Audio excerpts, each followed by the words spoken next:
Do you get pains that are worse in the morning? Or how about morning stiffness, where you're very stiff first thing in the morning? Well, this did happen to a wonderful former patient of mine. She had this as one of her primary complaints. She reported that every morning was a terrible journey. So let's take a look at what it was like for her.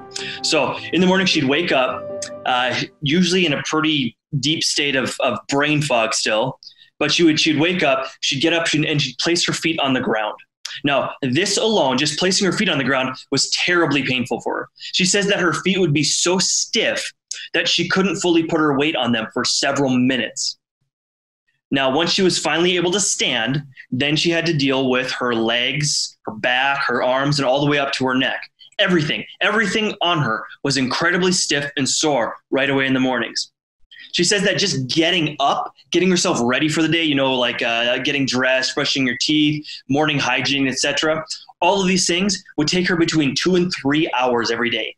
That's 2 to 3 hours right there. 2 to 3 hours out of your day lost because you can barely move, because you're so sore and stiff, and you just need that time to loosen your body up that you can actually become mobile.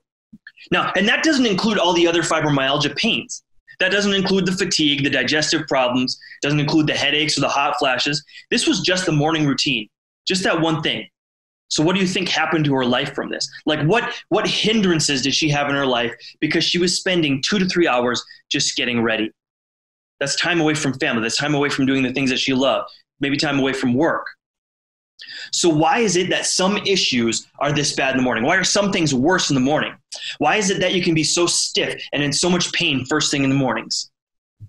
You'd think that after having rested, your body should feel better, right? Well, the real problem is that when we sleep at night, our blood starts to become stickier or thicker. This is caused by the platelets in our blood. These things these platelets are what help us to clot, to stop our bleeding. So these platelets in our blood, or rather the platelet adhesion, them sticking together, will make the blood more sticky and make it more thick.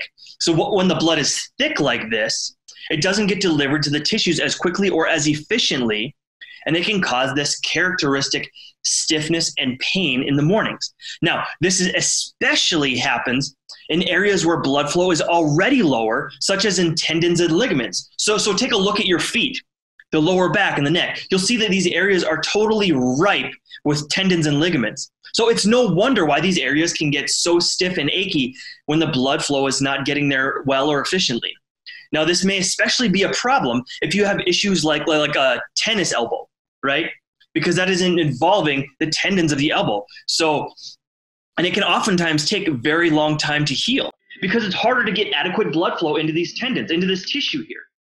Sometimes these areas don't even become inflamed because they just can't get enough blood flow enough to create the inflammation when the tissue is damaged. So this is why it becomes so important that we address circulation as one of the primary factors when dealing with fibromyalgia. So later this week, I'm also going to discuss why you can't always just start with therapies that increase circulation right away. This can actually be dangerous for you to start doing that as the first therapy. And I'll get into why this is later on in this week. And I'll get into it, especially why this is dangerous in light of the current virus pandemic that's going on, and why doing these things could actually make you much more susceptible to getting sick and to having strong repercussions from getting sick.